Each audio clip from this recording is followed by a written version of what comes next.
I reached for my jewelry box that Tuesday morning, fingers automatically searching for my wedding ring. The small velvet compartment where I placed it every night before bed was empty. Panic shot through my chest like ice water. My wedding ring, worn for 23 years, had never left that spot except on my finger. Something was terribly wrong. My son Marcus sat at the kitchen table, scrolling through his phone with unusual intensity. Dark circles shadowed his eyes, and his clothes looked slept in. I approached him carefully, my heart hammering against my ribs. "Marcus, have you seen my wedding ring?" "It's missing from my jewelry box." His response would change everything between us forever. "Why would I want your old junk?" He shrugged, without looking up from his screen. The casual dismissal in his voice sent chills down my spine. This wasn't the loving son who used to help me bake cookies on Sundays. His tone carried something cold, something foreign that I'd never heard before. What had happened to my boy? That afternoon I couldn't shake the feeling that something was deeply wrong. Marcus's behavior had been strange for weeks now. Late nights, secretive phone calls, and mood swings that left me walking on eggshells. I tried to convince myself that losing the ring was just an accident. Maybe I'd misplaced it myself.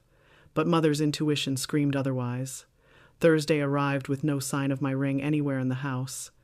I'd torn apart every drawer, checked under furniture, and retraced my steps from the previous days. The ring was simply gone, vanished without explanation. Marcus avoided eye contact during breakfast, rushing out the door before I could ask any more questions. His behavior was becoming more suspicious by the hour. While doing laundry, my fingers found something crumpled in Marcus's jeans pocket. A small piece of paper, wrinkled and slightly torn. I smoothed it out on the bathroom counter, and my world tilted sideways.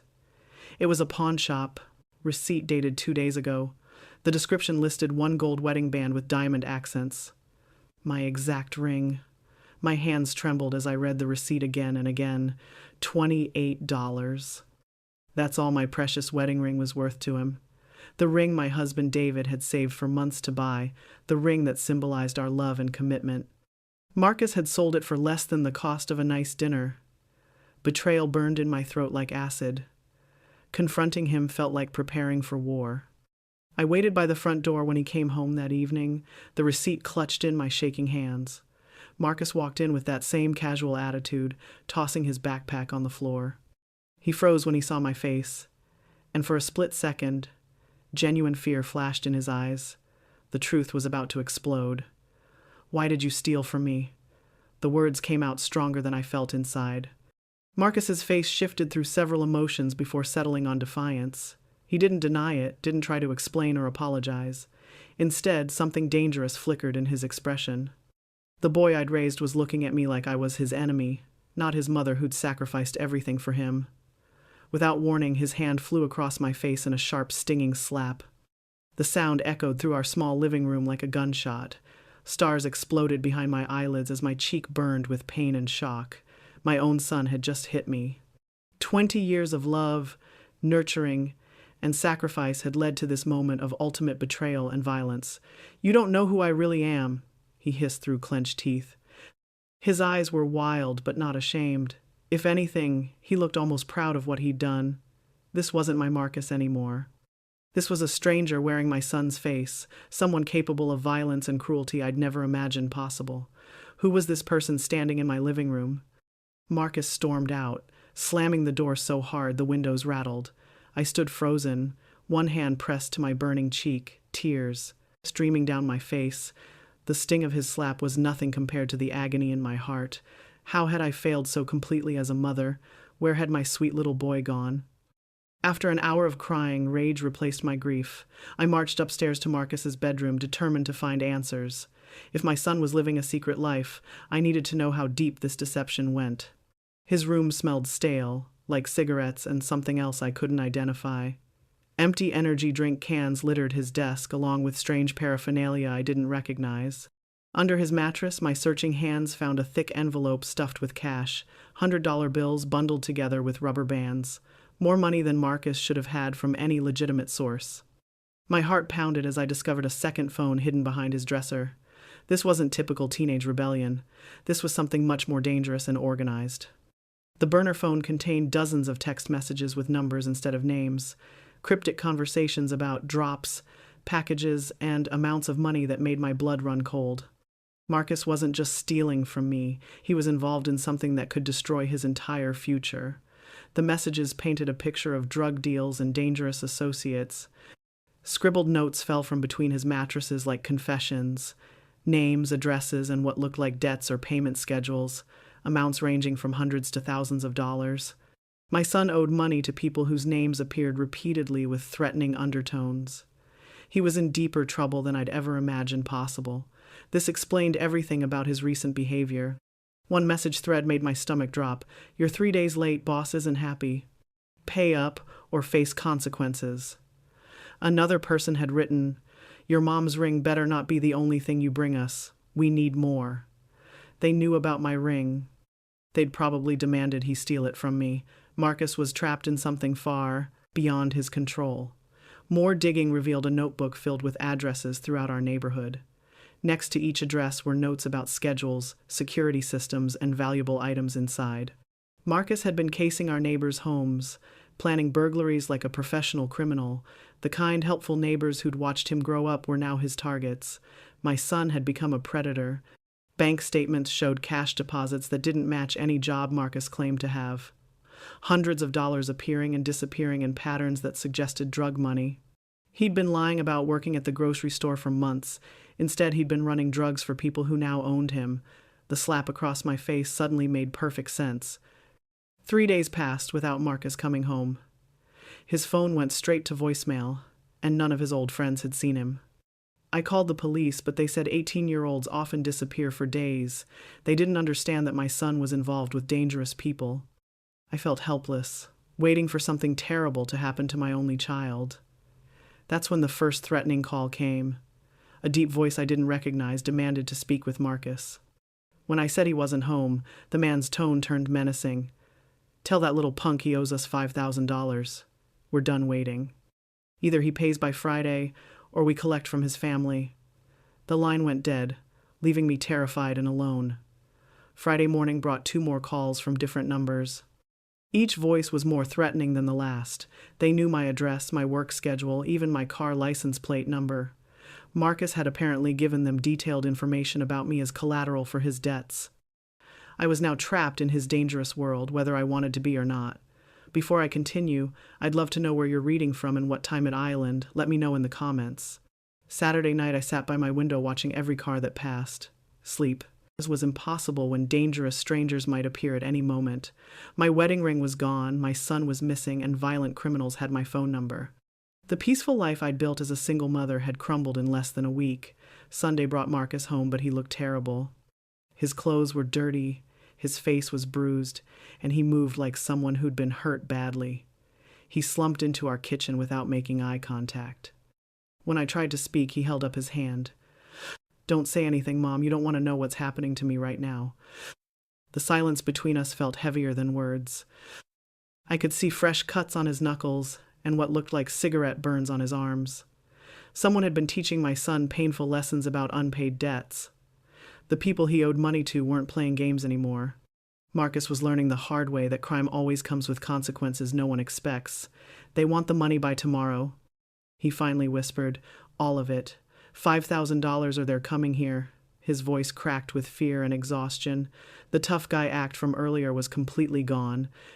Standing in my kitchen was a scared 19-year-old boy who'd gotten in way over his head with people who specialized in violence and intimidation.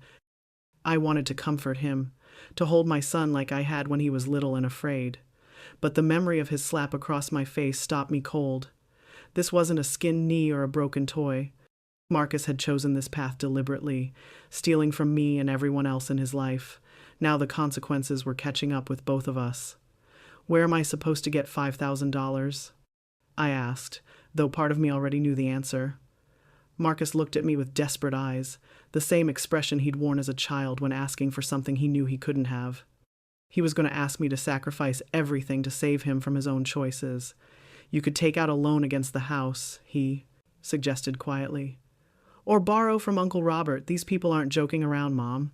They'll hurt both of us if I don't pay." The casual way he suggested destroying my financial security showed how completely his moral compass had shattered. My son was willing to ruin my life to save his own.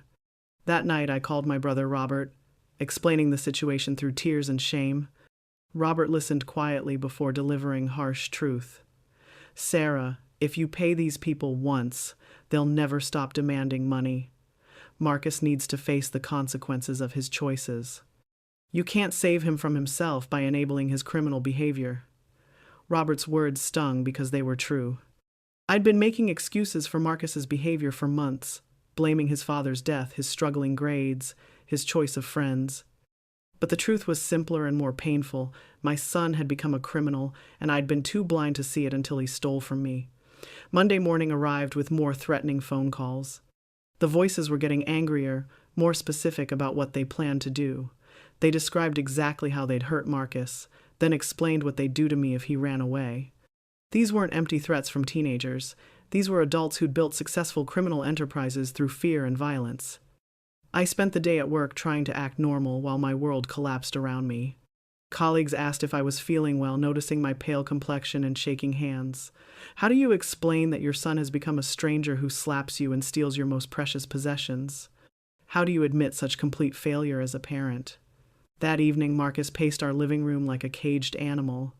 Dark circles under his eyes suggested he hadn't slept in days. He kept checking his phone and peering out windows with increasing paranoia. Fear radiated from him in waves, and I realized he was just as trapped as I was. Neither of us knew how to escape this nightmare. "They're coming tonight," Marcus announced around 9 o'clock. I called them, told them you don't have the money. They said they're coming anyway to collect something else. His voice was flat, emotionless, like he'd already given up. Whatever something else meant, it couldn't be good. I felt like prey waiting for predators to arrive. We didn't have to wait long. 3 men knocked on our door at 10:30, their voices polite but their intentions clear. Marcus opened the door with resignation, stepping aside to let them enter my home. They weren't what I'd expected. Clean-cut, well-dressed, they looked more like businessmen than the thugs I'd imagined. Somehow that made them more terrifying. The leader, a man in his 40s with kind eyes and a gentle voice, sat on my couch like an invited guest. He spoke to Marcus with disappointing familiarity, like a teacher addressing a failing student. "You've put your mother in a very difficult position," he said calmly. "She doesn't deserve to suffer because of your poor choices." I found my voice despite my terror. "Please don't hurt him. He's just a boy who made mistakes. There has to be another way to resolve this." The man smiled at me with what seemed like genuine sympathy. His response would haunt me for years. "Ma'am, your son isn't a boy anymore. He's a business partner who violated our agreement. They'd brought a contract with them, professionally printed and notarized. Marcus owed them money for drugs he'd lost, sold without permission, or used himself. Interest had been compounding for months while he failed to make payments. The document outlined exactly how long he'd been lying to me about everything. My son was a seasoned criminal, not a confused teenager. "Here's what's going to happen," the leader explained patiently. "Marcus will work off his debt through services. He'll handle collections, deliveries, and recruitment for us. This will take approximately 18 months if he's efficient. During this time, he'll live under our supervision to ensure compliance and prevent future losses." The words hit me like physical blows. They were taking my son away, turning him into their employee through force. Marcus would become a full-time criminal whether he wanted to or not. 18 months of drug dealing, violence, and worse. By the time they released him, he'd be completely lost to me forever. Marcus avoided my eyes as he signed papers that essentially enslaved him to these people. His hand shook, but he didn't protest or try to negotiate. This wasn't his first meeting with them. He'd known this day was coming, had probably agreed to these terms weeks ago. The slap across my face made sense now. He'd been angry at me for not understanding what was coming. "Can I visit him?" I asked desperately. The leader shook his head with apparent regret. Contact would compromise his effectiveness and create security risks. "Marcus will be allowed to call you once monthly to confirm his well-being. Any attempt to locate him or interfere with his work will result in termination of this agreement and immediate collection of the full debt from you." They were taking my son and threatening me simultaneously. I was losing Marcus twice. First to the criminal world that had corrupted him, then to these people who owned him now. The worst part was seeing no fear in his eyes anymore, only resignation. He'd accepted this fate rather than fight for his freedom or ask for help. As they prepared to leave with Marcus, one of the men handed me an envelope. Inside was my wedding ring along with items I hadn't even realized were missing. My grandmother's earrings, my father's watch, even the silver picture frame from our mantel. "Your son wanted you to have these back," he explained. "Consider it partial payment for the trouble he's caused." Marcus stood in our doorway one last time, looking younger and more vulnerable than he had in months. For a moment, I saw glimpses of the little boy who used to crawl into my bed during thunderstorms. "I'm sorry, Mom," he whispered. "I never wanted this to happen to you. I just got in too deep to get out alone." The apology broke my heart more than the slap had. This was my real son speaking, not the angry stranger who dominated our house for months. He was still in there somewhere, trapped beneath layers of fear, addiction, and criminal obligation. These people were taking what was left of my child and turning him into something I wouldn't recognize. After they left, I sat in my empty house surrounded by recovered stolen items and overwhelming silence. The wedding ring felt heavy on my finger, weighted with everything it had cost to get it back.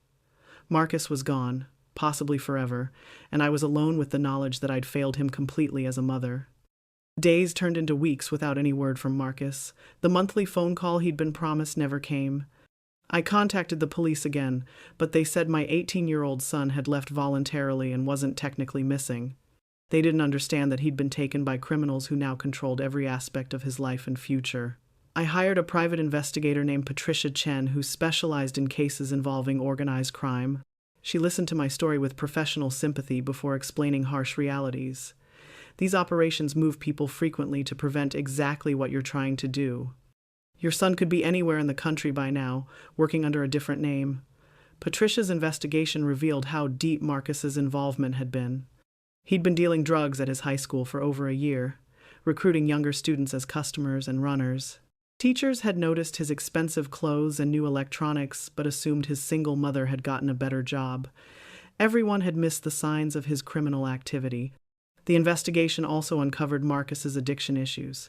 He'd been using the same drugs he was selling, creating a cycle of debt that made escape impossible. The people who'd taken him weren't just employers, they were his suppliers. They'd engineered his dependence to ensure loyalty and prevent him from leaving their organization voluntarily. Months passed with no contact from Marcus. I threw myself into work and tried to rebuild some semblance of normal life, but every phone call made my heart race, hoping it might be my son. Every knock at the door filled me with terror that his criminal associates might return with new demands or threats. The house felt haunted by memories of the son I'd lost. His empty bedroom remained exactly as he'd left it, clothes still hanging in the closet, schoolbooks gathering dust on his desk. I couldn't bring myself to pack away his belongings because that would mean accepting he was never coming home to me. 1 year after Marcus disappeared, I received a package with no return address. Inside was a single photograph of my son standing in front of a building I didn't recognize. He looked older, thinner, with new tattoos covering his arms. On the back, someone had written, "He's alive, he's working, don't look for him." It was signed with initials I didn't recognize. The photograph became both a blessing and a curse. Knowing Marcus was alive gave me hope, but seeing how much he'd changed broke my heart all over again. The sweet-faced boy in my family photos had become a hardened young man with empty eyes. Whatever these people were making him do was destroying his soul piece by piece. I started attending support groups for families of missing persons and victims of organized crime. Listening to other parents' stories helped me understand that Marcus's situation wasn't unique.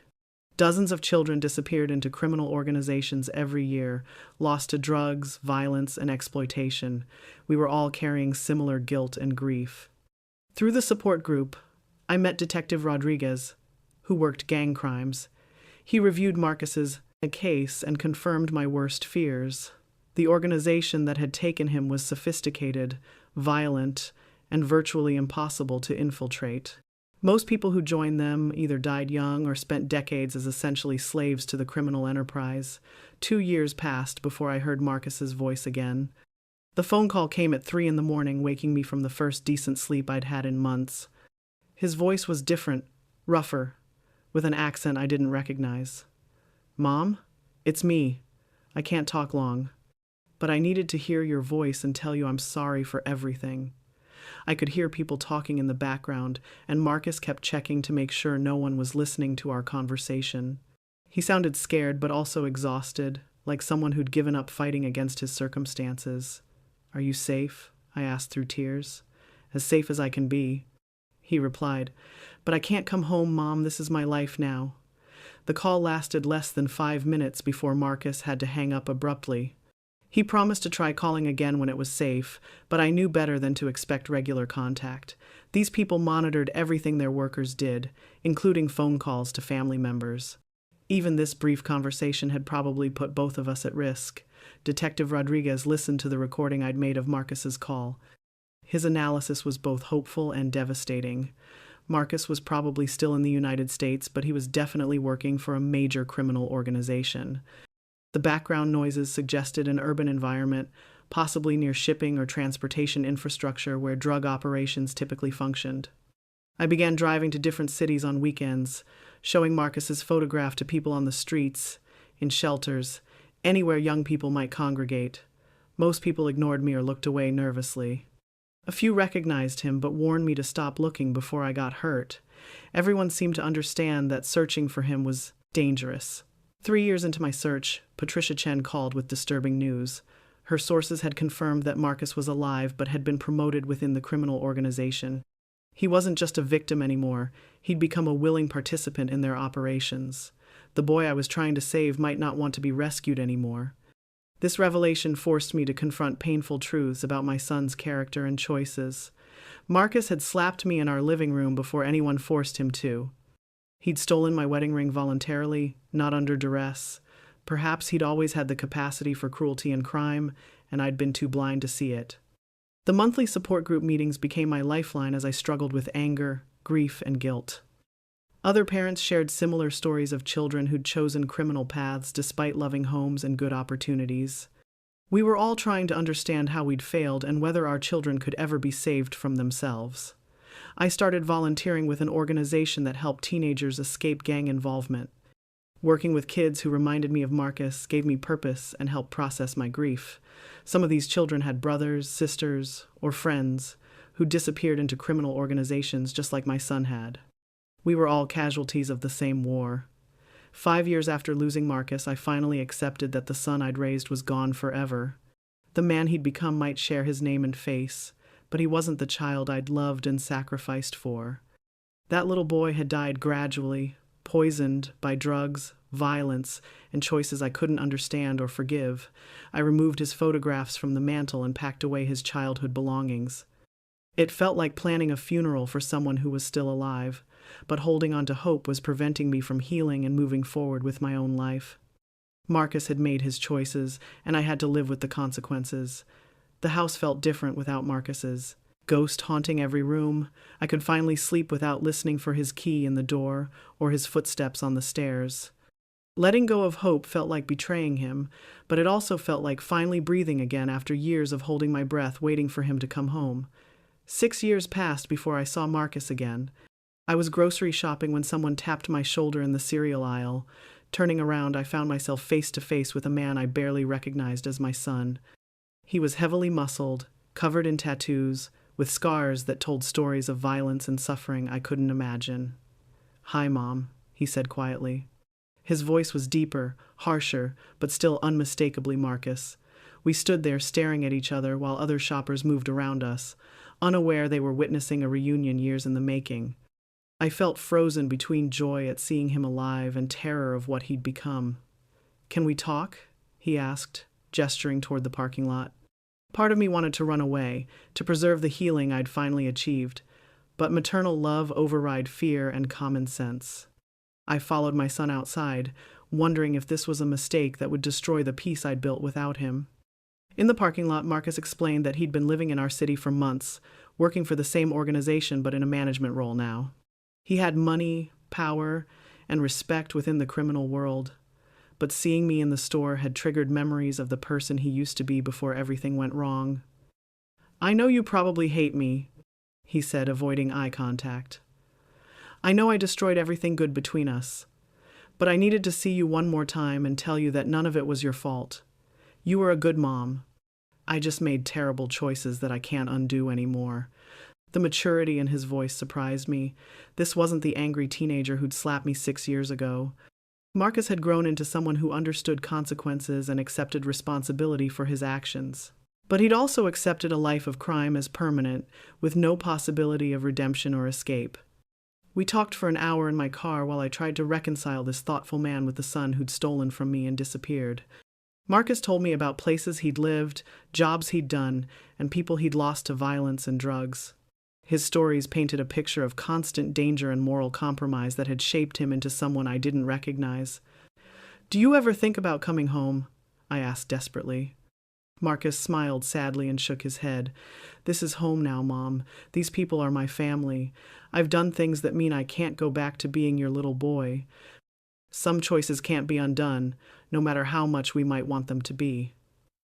When it was time to leave, Marcus hugged me gently and apologized again for everything he'd put me through. He promised to stay away from my neighborhood to avoid putting me at risk. As he walked away, I realized this was probably our final goodbye. My son was alive but lost to me forever. Driving home, I felt oddly at peace with our encounter. Seeing Marcus healthy and relatively happy within his chosen world provided closure I hadn't expected. He wasn't the victim I'd imagined for 6 years. He was a successful criminal who'd found his place in a world I couldn't understand or enter. That night, I called Detective Rodriguez to report seeing Marcus. He listened carefully before explaining that Marcus was now on several federal watch lists as a person of interest in ongoing investigations. The little boy who used to help me bake cookies had become someone the FBI considered dangerous. The transformation was complete. I never saw Marcus again after that day in the grocery store. Occasionally, I heard rumors about a young man matching his description involved in various criminal activities around the city, but I'd learned to separate those stories from memories of my son. They were about someone else who happened to share his name and face. Today, 10 years after Marcus slapped me and stole my wedding ring, I live a quiet life focused on the present rather than the past. The support group taught me that some children are simply lost to circumstances beyond their parents' control. We can love them without enabling them, mourn them without destroying ourselves. My wedding ring sits in its proper place in my jewelry box every night, safe from theft and filled with memories of the husband who gave it to me rather than the son who took it away. Some betrayals leave permanent scars, but they don't have to define the rest of our lives if we choose healing over bitterness. The house feels peaceful now, no longer haunted by expectations or disappointments. I've learned to be content with my own company and the knowledge that I did my best as a mother. Marcus made his choices and I made mine. We're both living with the consequences, but only I chose a path that leads to peace. Sometimes I wonder if Marcus thinks about me or regrets the moment everything changed between us. The slap across my face was the end of our relationship as mother and son, but it was also the beginning of my journey toward understanding that love can't save everyone. Some people have to save themselves, and others choose not to be saved at all.